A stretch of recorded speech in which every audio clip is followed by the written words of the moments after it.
I found them together in his apartment. Her engagement ring glittering where mine had been when she looked at me with pity and said, "You were never enough for him anyway. My wedding dress still hanging in my closet at home. Our invitations addressed ready to mail tomorrow." The message comes through just as I'm finalizing details for our wedding venue. My phone lights up with Vanessa's name, my best friend since college, my maid of honor. I smile, expecting another excited update about her bridesmaid dress. "You were never enough for him, Emma." He needed someone who actually understood him. I stare at the screen, momentarily confused. Then the next message appears, a photo. My stomach drops. It's James, my fiancé, with his arms wrapped around Vanessa. She's wearing a diamond ring. My diamond ring. The one that was supposed to be on my finger next month. "Sorry you had to find out this way, but we couldn't keep hiding. We've been together for months. James was going to tell you after your promotion, but I thought you deserved to know now. My hands don't shake." My breathing remains steady. The wedding planning binder sits open on the kitchen table, color-coded tabs marking each section. 6 months of planning, of dreams, of building what I thought was our future. I scroll through my messages, finding the confirmation from the venue. I call them, my voice surprisingly calm. "This is Emma Lawrence. I'm checking on my reservation for June 12th. The coordinator hesitates. "I'm sorry, Ms. Lawrence. That reservation was canceled last week. We have it booked now under Vanessa Mitchell." "Of course they do." I thank her and hang up. I don't cry. I don't scream. Instead, I open Instagram, where James hasn't posted in weeks. Now I know why. His latest post appeared 20 minutes ago. It's the same photo Vanessa sent me, but with a caption that twists the knife deeper. "Sometimes the right person has been there all along. Can't wait to start our life together at Vanessa_Mitchell #engaged #soulmate." The comments are already flooding in. "Congratulations.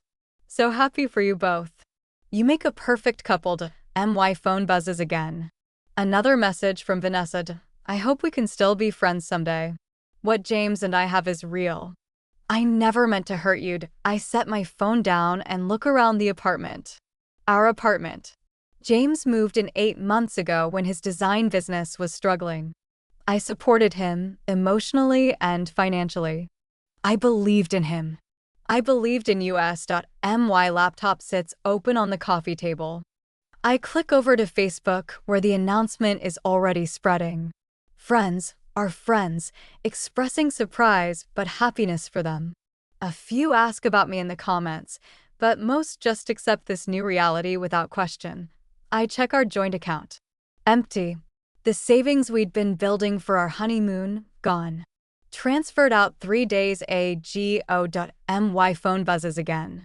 A text from my mother. "Emma, please call me. I just saw James's post. Are you okay? Am I okay? My fiancé and best friend have been having an affair. They've stolen my wedding date, my venue. They've announced their engagement before James even bothered to break up with me. They've emptied our joint account, and yet I feel strangely calmed. I should be falling apart. I should be screaming, crying, breaking things. Instead, I'm thinking clearly for the first time in months. The fog has lifted, and I'm seeing everything with perfect clarity. All those late nights James spent working.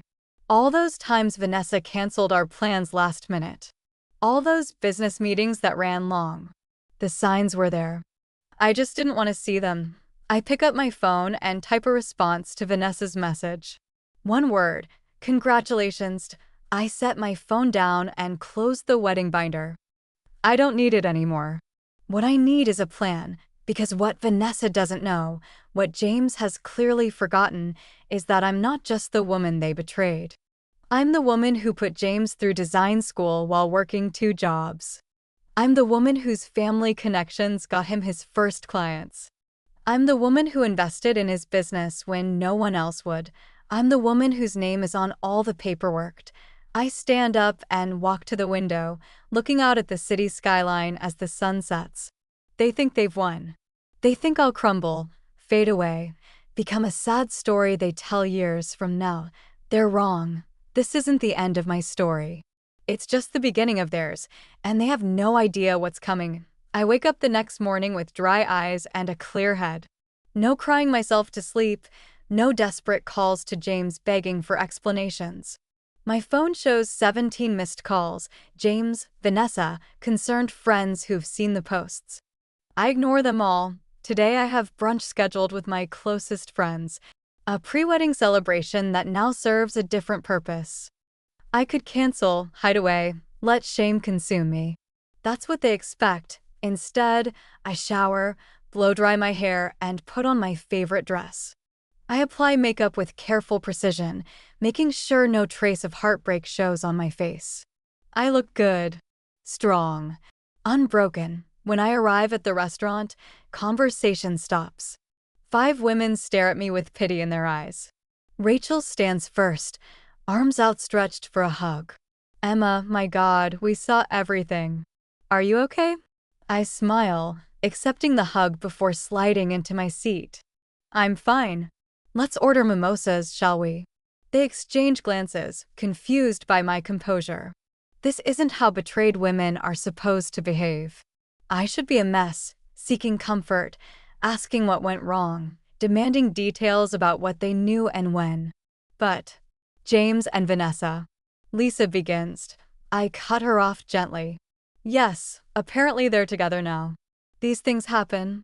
The waiter arrives and I order a round of drinks for the table. As he leaves, the questions burst forth, a floodgate of concern and curiosity. Did you know? How long has this been going on? What are you going to do? I take a sip of water, keeping my expression neutral. I found out yesterday. They've been together for months, apparently. As for what I'm going to do, I shrug, move forward. They don't understand my calm. They're waiting for the breakdown, the tears, the rage. It's coming, but not here. Not where anyone can see. Not where word might get back to James and Vanessa.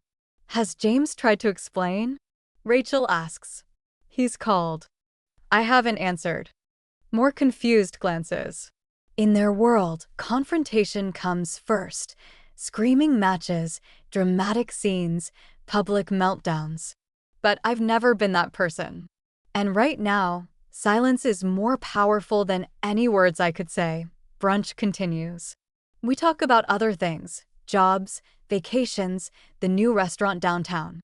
I contribute to the conversation, laugh at jokes, offer advice on Rachel's work problem.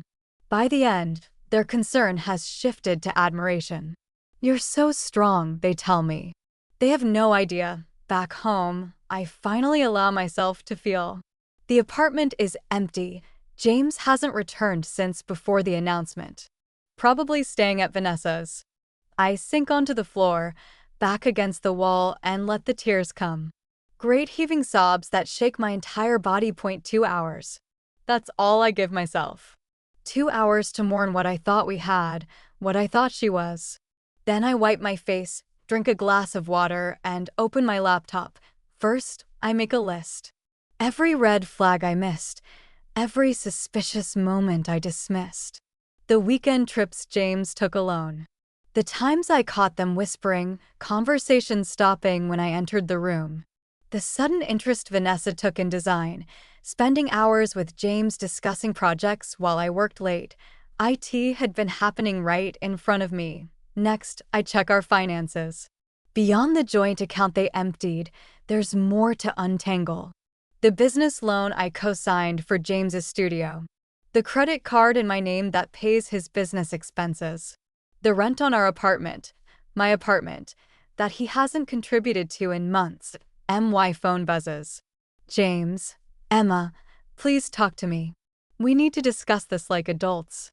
I never meant to hurt you. I stare at the message, at the familiar name that now feels like it belongs to a stranger. I don't respond. Another message follows. This isn't fair. You're making me the bad guy. We can't help how we feel. My laugh is hollow, echoing in the empty apartment. Fair? They announce their engagement while I'm still wearing his ring, steal my wedding venue, empty our joint account, and he's talking about fair. I take off the engagement ring I've been wearing for 8 months. The diamond catches the light, throwing prisms onto the wall. I place it on the coffee table next to my laptop. My phone buzzes again. This time, it's a mutual friend.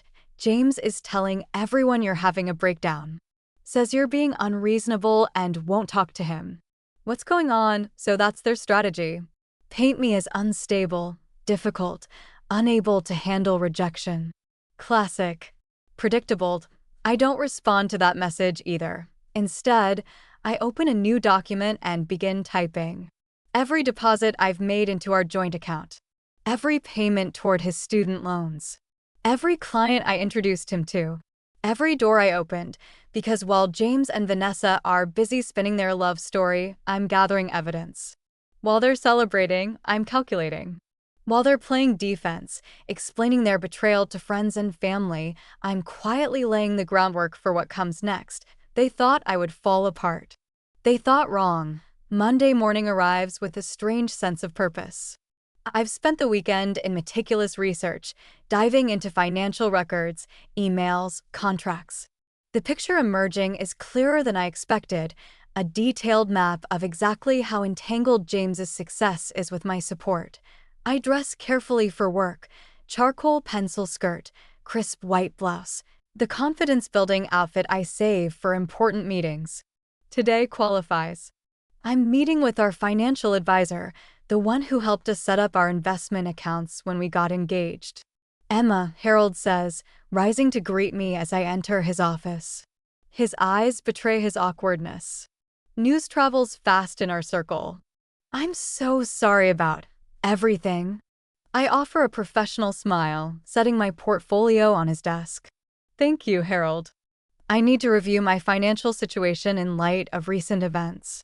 He nods, relieved that I'm not falling apart in his office. Of course. What specifically are you looking to address? The business investment in Mitchell Design Studio. Harold pulls up the documents on his computer. Yes. The $50,000 capital investment you made last year, plus the additional $20,000 in March. Correct. I want to understand my options. He scrolls through the agreement, frowning slightly. Well, this is interesting. The investment was structured as a business loan with equity conversion options, not a gift. You own 30% of Mitchell Design on paper. I nod, keeping my expression neutral. And the terms for repayment? Quarterly payments beginning 6 months after profitability, which according to these statements. He clicks through several documents, began in January. So the first payment was due in July. Which never came. I finish for him. Harold looks uncomfortable. No, there's no record of payment. I open my portfolio and slide a document across the desk. I'd also like to review this, the commercial lease agreement for his studio space. He studies it, eyes widening slightly. This is in your name. Yes. James had credit issues, so I signed the 2-year lease. I've been making the monthly payments from my personal account. I see. Harold's professional demeanor slips for a moment. Emma, did James understand these financial arrangements? I allow myself a small smile. Every document has his signature. Every agreement was notarized. He understood. By the time I leave Harold's office, I have a complete financial picture. Beyond the business investment and studio lease, there's more. The business credit card in my name that James uses for client expenses, the loan from my parents that financed his equipment purchases, the professional liability insurance policy I pay for quarterly. James hasn't just taken my heart and my trust. He's built his entire career on my investment, my credit, my family's connections. My next stop is my lawyer's office. Benjamin Wu has handled my family's legal matters for years, long before I met James. His assistant shows me straight in. Emma, Ben says warmly, it's good to see you, though I wish under better circumstances. I place a USB drive on his desk. I need you to review these documents. I've invested considerably in my fiancé's, ex-fiancé's, business. I need to understand my position. Ben's expression turns serious as he plugs in the drive. Let's take a look. For the next hour, we go through everything: investment agreements, lease contracts, loan documents, even text messages where James explicitly acknowledges my financial support. "This is quite straightforward," Ben says finally. "You have significant leverage here. If you want to pull your investment and reclaim your stake, you're well within your rights." "What about the industry connections? The client introductions?" Ben taps his pen against the desk. "The Collins account, that came through your father, correct? And the Westfield renovation was your cousin's firm." I nod. 3 of his 5 major clients came through my family connections. Those relationships aren't legally bound to him. If you chose to inform these clients about the change in your relationship, he doesn't finish the sentence. He doesn't need to. We both understand the implications. As I leave Ben's office, my phone buzzes with a text from an unexpected source. "James's cousin Michael, Emma, can we meet? There's something you should know about Vanessa." I stare at the message, intrigued. Michael and I always got along well, better than James did with him, honestly. I type a quick response: "The coffee shop on 8th, 4 p.m. His reply comes immediately: "I'll be there. The coffee shop is quiet when I arrive." Michael is already waiting, 2 drinks on the table. He stands when he sees me, awkwardly offering a half hug. "I ordered your usual," he says, gesturing to the latte. "Thanks." I sit across from him, curious about what prompted this meeting. Michael fidgets with his cup.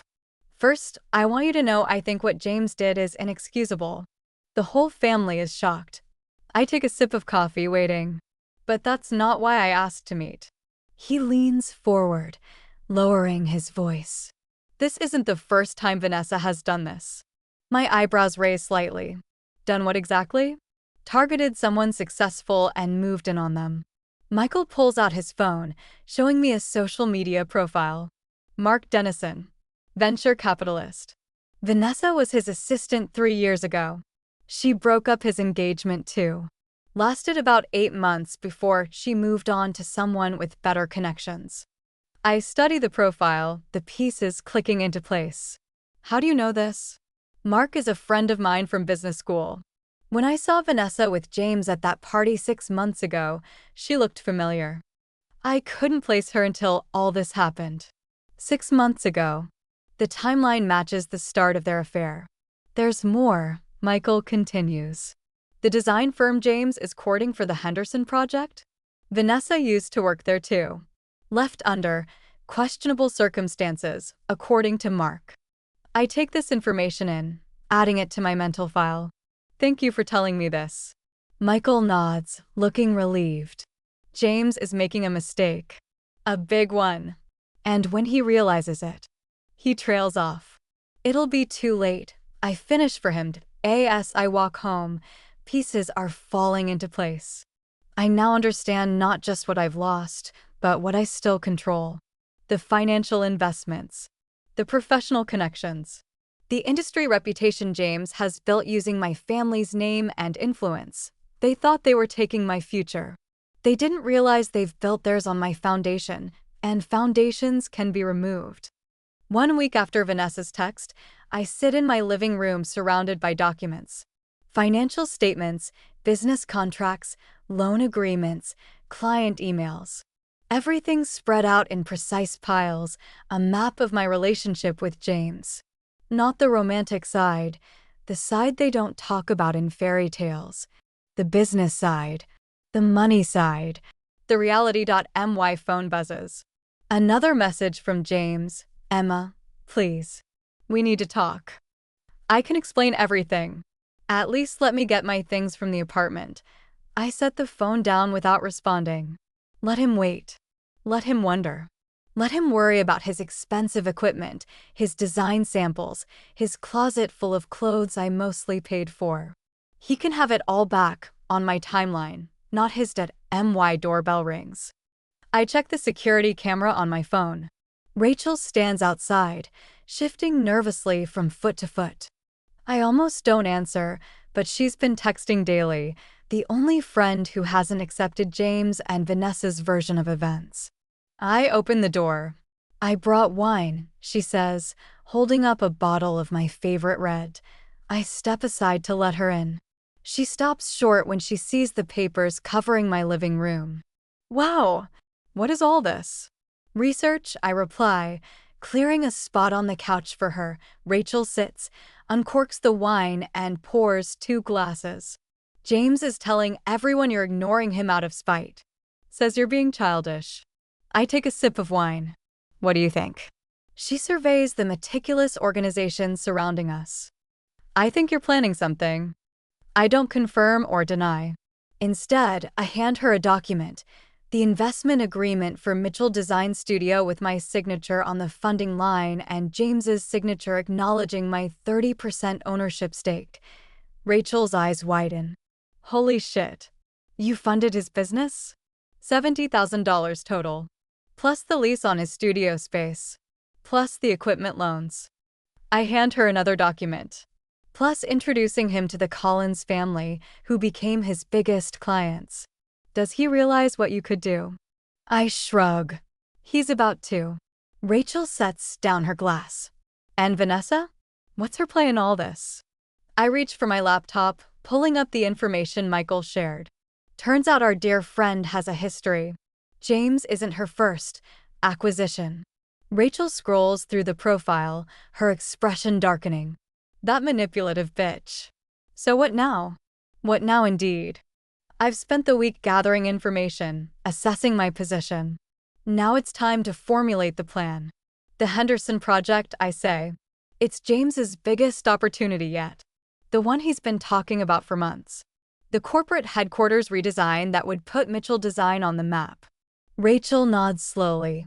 The presentation is at the industry showcase next week. Exactly. And guess who's on the selection committee? I pull up an email. My former boss, Peter Harrington. The one who offered me a partnership position last year that I turned down to support James's career. The position you turned down. Rachel repeats, understanding dawning that I nod. I called Peter yesterday. The offer is still open. Emma, Rachel says carefully, what exactly are you planning? I take another sip of wine. I'm not planning revenge, if that's what you're worried about. I'm planning justice. After Rachel leaves, I draft 3 emails. The first to my lawyer, Ben, with instructions about the business loan repayment terms. The second to the leasing office for James's studio space, inquiring about termination fees. The third to Peter Harrington, accepting the partnership position, effective immediately. None of these actions are spiteful. None are legal. None are even particularly aggressive. They're simply the logical consequences of James and Vanessa's choices. The next morning, I meet with my accountant, Diane. She's brisk and efficient, with no interest in personal drama. So, she says, reviewing the documents, you want to formally separate your finances from Mr. Mitchell's and call due the business loans. Yes, and I need clarity on my tax liability if I liquidate my ownership stake in his company. She types notes rapidly. The loan repayment would be straightforward, principal plus agreed upon interest. The ownership stake is trickier. We'd need a formal business valuation. How long would that take? Normally weeks. But if you're willing to accept a preliminary evaluation. She glances at her calendar. I could have something by next Wednesday. The day before the Henderson presentation. Perfect. That would be ideal. My next stop is a meeting with Peter Harrington. His office occupies the top floor of one of the city's most prestigious buildings. Floor-to-ceiling windows frame a spectacular view of the skyline. Emma, he greets warmly, welcome back. We discuss the partnership details, salary, expectations, client portfolio. Then Peter leans back in his chair. I have to ask, why now? You were adamant about supporting your fiancé's career last time we spoke. I meet his gaze directly. Circumstances have changed. Peter nods, not pressing further. Well, their loss is our gain. The Henderson Committee will be thrilled to hear you're joining us. They were quite impressed with your previous work on their satellite office. I keep my expression neutral, though my pulse quickens. The Henderson project. I wasn't aware you were involved. Oh yes. I'm heading the selection committee. In fact, he checks his watch. We have a presentation from a smaller firm next week. Mitchell Design, I believe. Really, I say, my voice carefully controlled. Between us, Peter continues, they were only included as a courtesy to the Collins family. But now that you're joining us. He leaves the implication hanging. I take a breath, calculating my next words carefully. I think every firm deserves fair consideration. Peter raises an eyebrow but nods. Of course. As I leave Peter's office, my phone buzzes with an email notification. It's from the leasing company for James's studio. They've received my inquiry and can terminate the lease with a 60-day notice and 3 months penalty payment. Steep, but worth it. BY evening, I've scheduled meetings with 2 of James's biggest clients. Meetings they requested after hearing about my new partnership position. I've drafted the formal loan repayment request with Ben. I've put a down payment on a new apartment. And I've RSVP'd to the industry showcase where James will be presenting the Henderson project. Each step is calculated, precise. Not designed to hurt, but to reclaim what's mine. My financial security, my professional standing, my dignity. Vanessa thought I wasn't enough for James. She was wrong. I was always too much. Monday morning begins with a certified letter. I sign for it at 8:15 a.m., the courier handing over a thick envelope bearing my lawyer's firm name in the corner. Inside is the formal loan repayment demand for Mitchell Design Studio, requiring full payment within 30 days as outlined in the original agreement. I don't send it immediately. Not yet. Timing matters. Instead, I head to my first day at Harrington Associates. The office is sleek, modern, everything James aspired to for his own studio. Peter introduces me to the team as their newest partner, emphasizing my experience and client portfolio. By lunch, I've settled into my corner office with its impressive view and begun reviewing the Henderson project files. My phone buzzes with a text from Rachel. James is freaking out. Apparently one of his clients called to check in after hearing you joined Harrington. He suspects you're poaching business. I smile. I haven't contacted any of his clients directly. I haven't had to.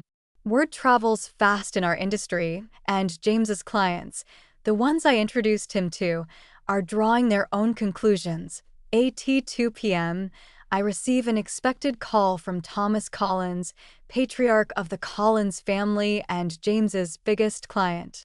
Emma, darling. Heard you've joined Harrington. Spectacular move. Thank you, Thomas. It was time for a change. Indeed. He pauses. I feel I should tell you, James called me this morning, quite distressed. Seemed to think you might be speaking ill of him to his clients. I haven't spoken to any of his clients. That's what I assumed. You've always been the professional one. Another pause. He also suggested there might be financial complications with his studio. Something about investments. So James is anticipating my move. Good. Business and personal should remain separate, don't you think? I say smoothly. Thomas chuckles. Absolutely, my dear. That's why I wanted to speak with you directly. The Collins family values loyalty to those who deserve it. The message is clear. The Collins account isn't as secure as James believes.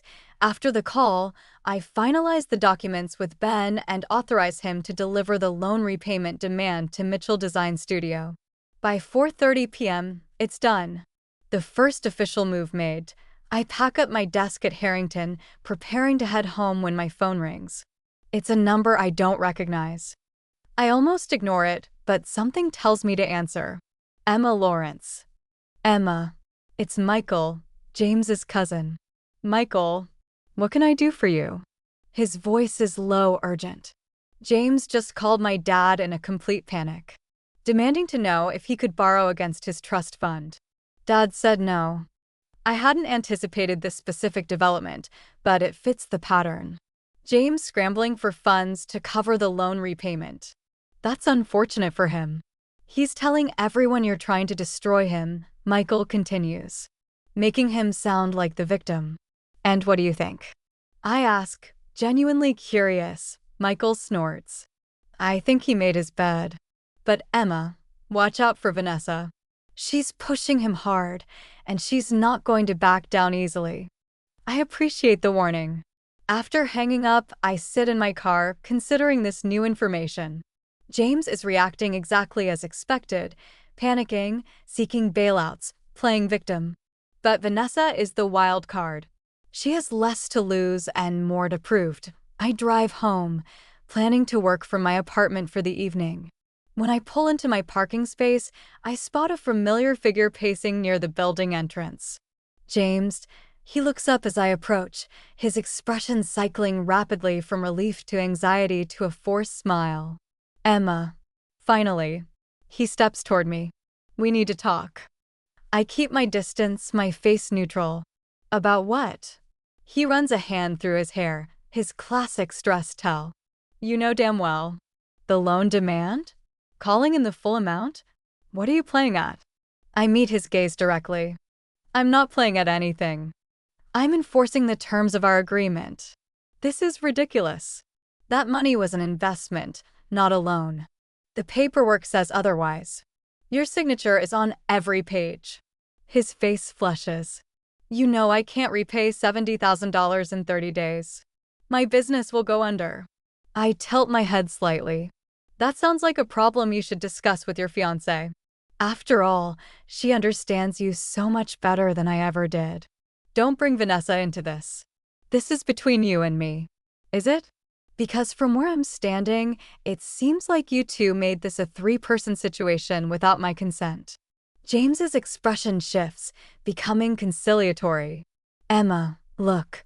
I know I handled things badly. I should have been honest with you sooner. But please, don't punish me professionally because you're hurt. That's not fair. I almost laugh at his audacity.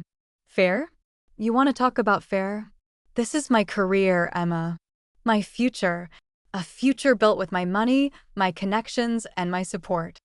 I step around him, heading toward the building entrance. You have 30 days to repay the loan. Your belongings will be packed and ready for pickup this weekend. Don't come here again unannounced. He grabs my arm. You can't do this. I look pointedly at his hand until he releases me. I already have. Upstairs, I pour myself a glass of wine and settle at my kitchen counter, opening my laptop. Within minutes, my phone starts buzzing with messages from Vanessa. What is wrong with you? Why are you doing this to James? He supported you for years, and this is how you repay him. You're being vindictive and pathetic. Just because he chose me doesn't give you the right to destroy his business. I read each message without responding. The historical revision is almost impressive. In Vanessa's reality, James supported me, not the other way around. My investments were gifts. My connections were his achievements. The final message reveals her true concern. The Henderson project means everything to him. If you sabotage this, you're proving you never really loved him. I set my phone down. The Henderson project. The potential game changer for Mitchell Design. The presentation happening in 2 days at the industry showcase, the presentation that now conflicts with my new position at the firm heading the selection committee.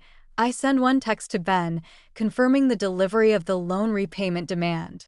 Then I open my email and send a carefully crafted message to Peter Harrington, explaining that due to my prior relationship with James Mitchell, I should recuse myself from the Henderson selection committee to avoid any appearance of conflict. Peter's response comes quickly, understood and appreciated. Your professional integrity is exactly why we wanted you on our team. Perhaps you could still attend the showcase as our representative? Many potential clients will be there. Perfect. I'll be present, but not directly involved in the decision. Nothing James can point to as deliberate sabotage. And yet, my mere presence as a Harrington partner will speak volumes. I close my laptop, feeling the pieces aligning. I haven't raised my voice. I haven't made threats.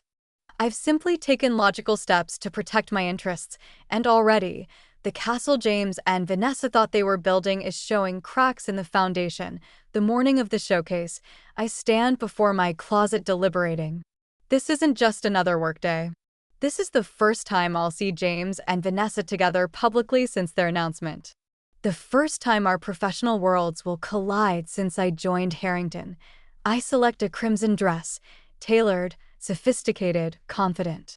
Professional enough for business, striking enough to be memorable. I pair it with black heels and the diamond earrings I bought myself after my last promotion.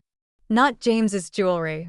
Mine. The venue is the Grand Meridian Hotel, its ballroom transformed into exhibition spaces where design firms showcase their projects. The Henderson presentation is scheduled for 2 p.m. in the main conference room. I arrive at 11:30. Peter meets me at the entrance. Emma. Perfect timing. Several potential clients have asked specifically to meet you. I smile, noting the sideways glances from industry colleagues who've undoubtedly heard about the James-Vanessa situation. Their expressions range from curiosity to sympathy to barely concealed interest in the impending drama. I disappoint them by appearing completely composed.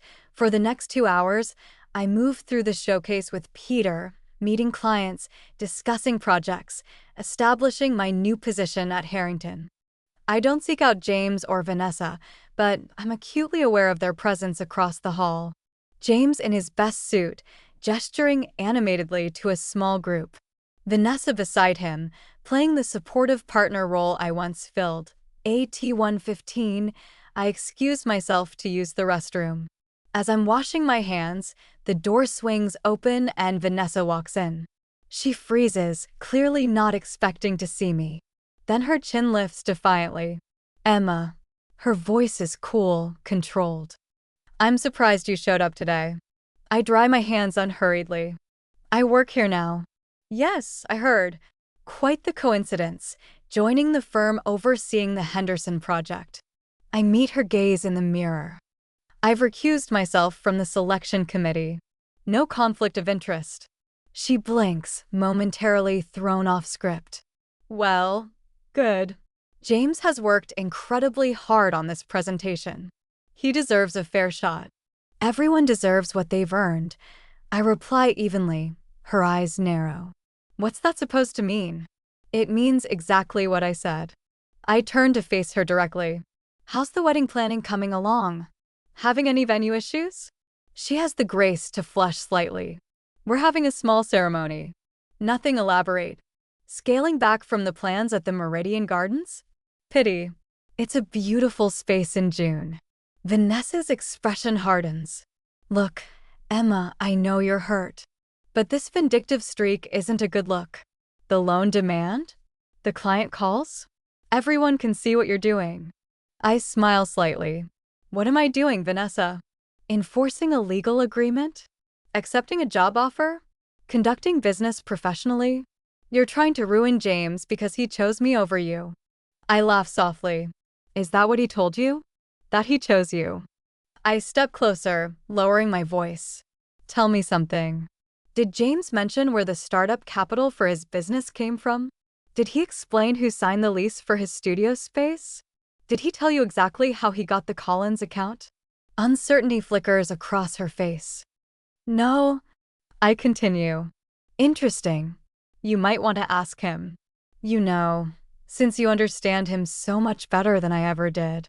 Before she can respond, the door opens and 2 women from another firm enter. I nod politely to them and walk out, leaving Vanessa standing there. The main conference room is filling up as the Henderson presentation time approaches. I take a seat near the back with Peter and 2 other Harrington partners. From this vantage point, I can see James at the front, setting up his materials, his movements jerky with nervous energy. Vanessa slips in, whispering something in his ear. He glances back, scanning the crowd until his eyes land on me. His expression darkens. The Henderson committee members enter, 5 executives from the company, taking their seats in the front row. Thomas Collins is among them, apparently attending as a reference for Mitchell Design. He spots me and raises his hand in greeting. I smile and nod back. The presentations begin. 2 firms before Mitchell Design, each outlining their vision for the corporate headquarters redesign. They're good, solid, professional, safe. Then James takes the stage. Despite everything, I find myself studying his presentation critically. The concept is ambitious, exactly what Henderson needs to stand out. The execution in the mock-ups is precise, the 3D renderings impressive. This is James at his best professionally, but halfway through, he begins to falter.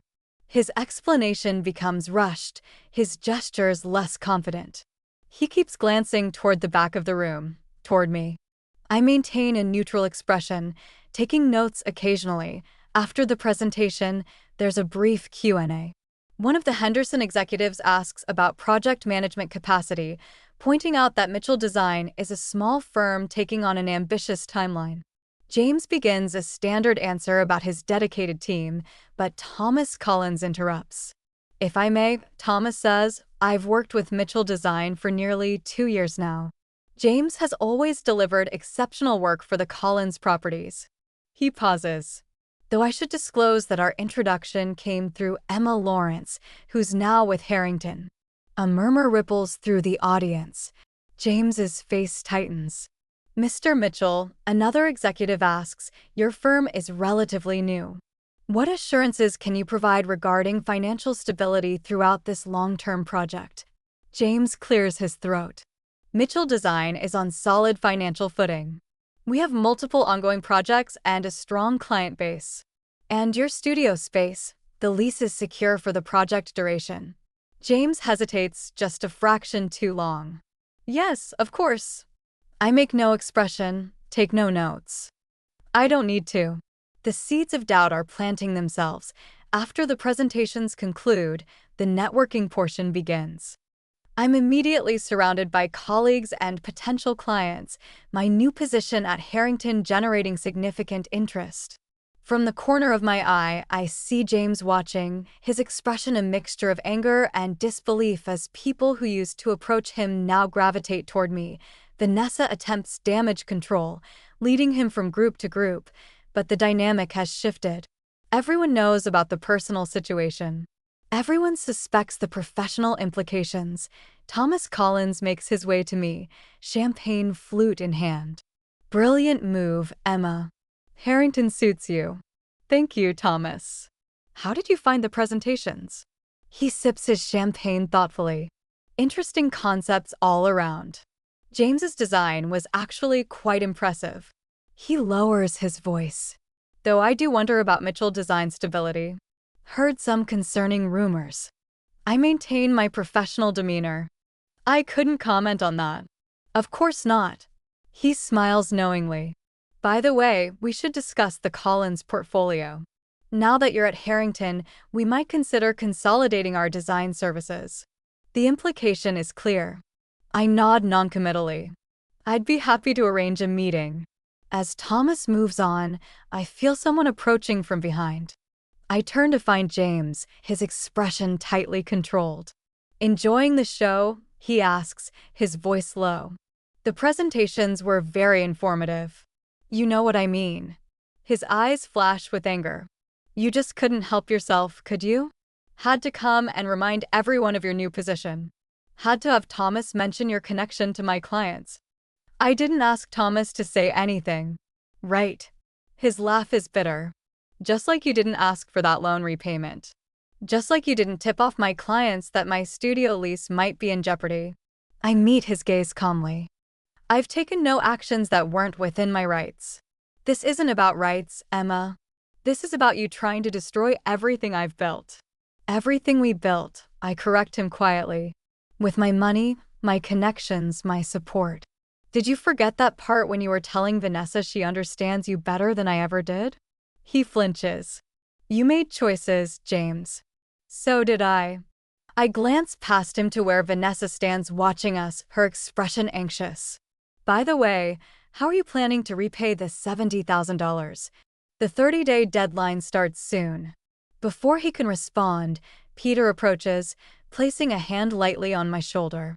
Emma, the Henderson executives are asking for you. Something about your previous work on their satellite office. James's face pales. I offer him a professional smile. Excuse me, duty calls. As I walk away with Peter, I hear Vanessa's urgent whisper to James, what, $70,000? What is she talking about? I don't look back.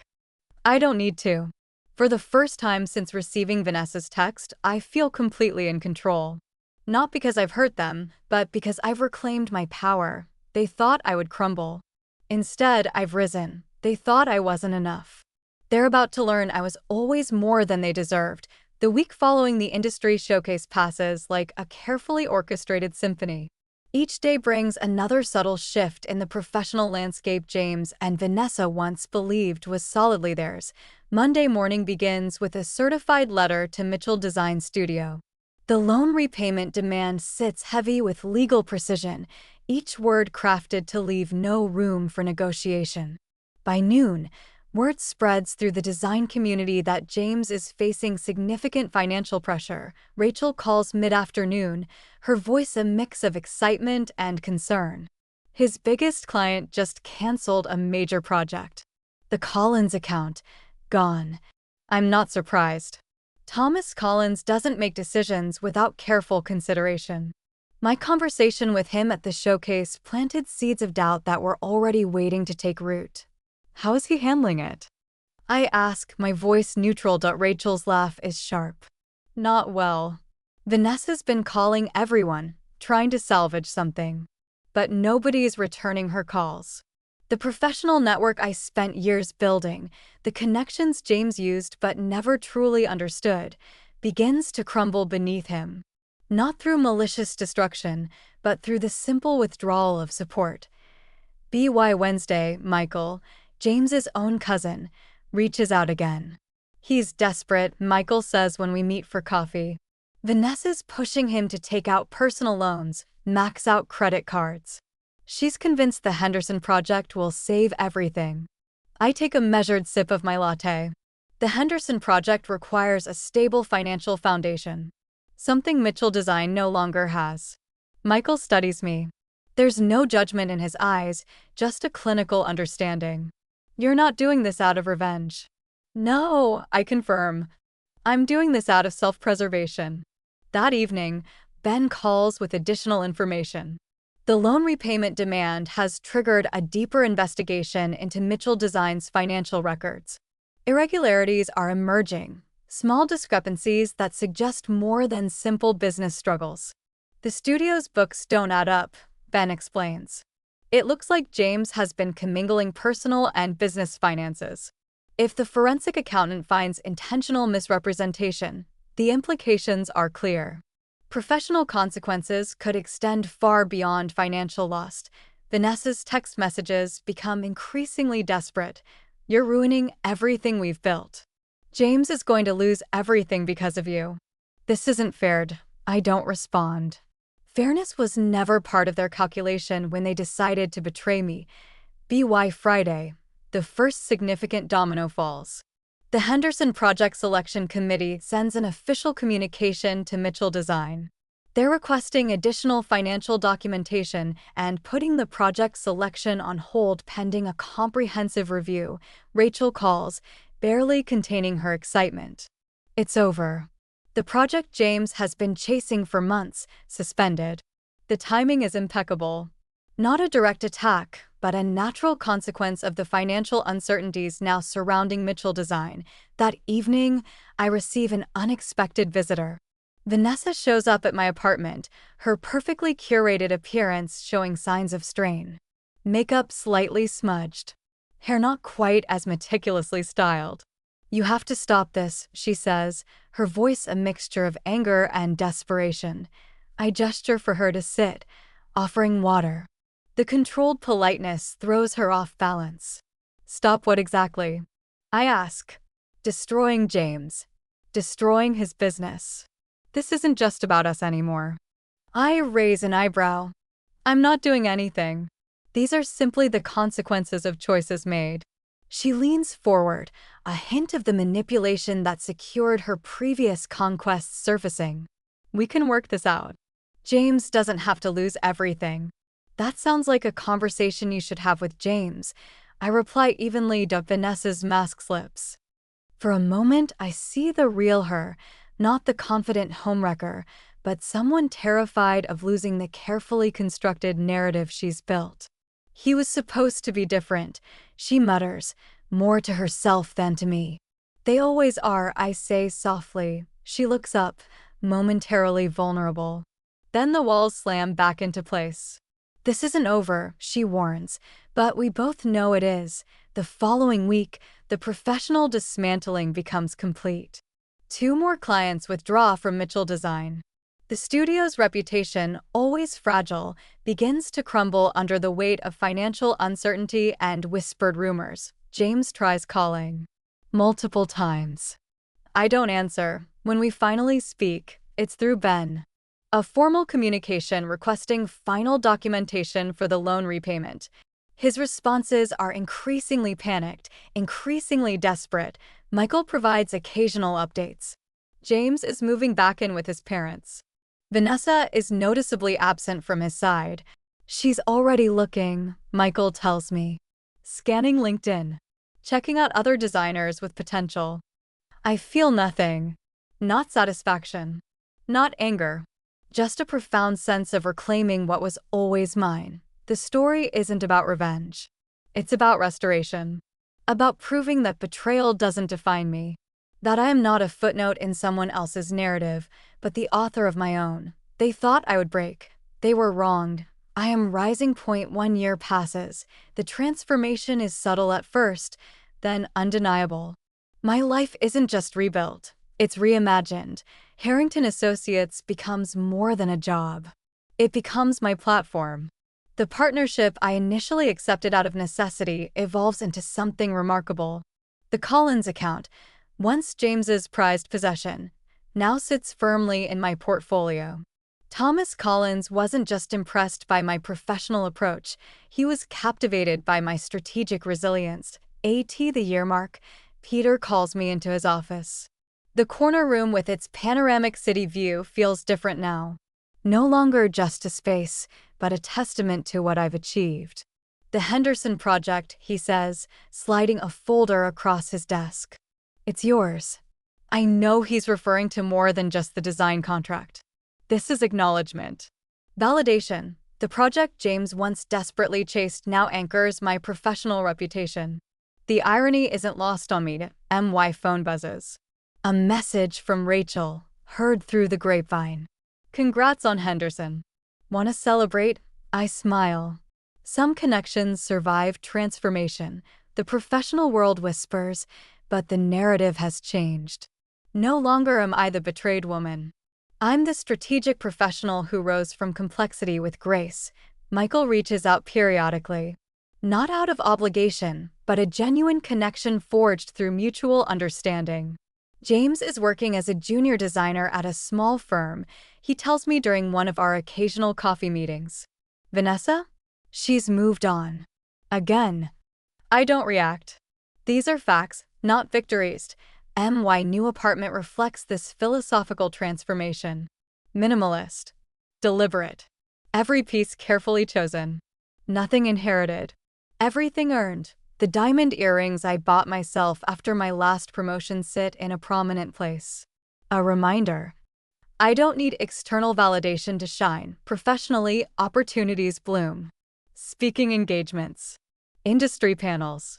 My perspective on navigating professional relationships becomes sought after. Not as a victim's tale, but as a masterclass in strategic resilience. One afternoon, an unexpected message arrives. It's from Vanessa. I'm sorry, it reads. For everything, I don't respond. Apologies are meaningless without genuine understanding. My world expands beyond the narrow definition of relationship and betrayal. I travel. I invest. I build connections that aren't transactional but genuine. The design industry begins seeing me differently. Not as James's former partner, but as a formidable professional in my own right. The Henderson project became a landmark achievement, setting new standards for corporate design integration. During an industry conference, Thomas Collins introduced me to potential clients. Emma Lawrence, he says, redefines professional excellence. No mention of past complications. Just pure professional respect. Rachel's wedding becomes another milestone. She asks me to give a toast. Not about love's fragility, but about personal strength.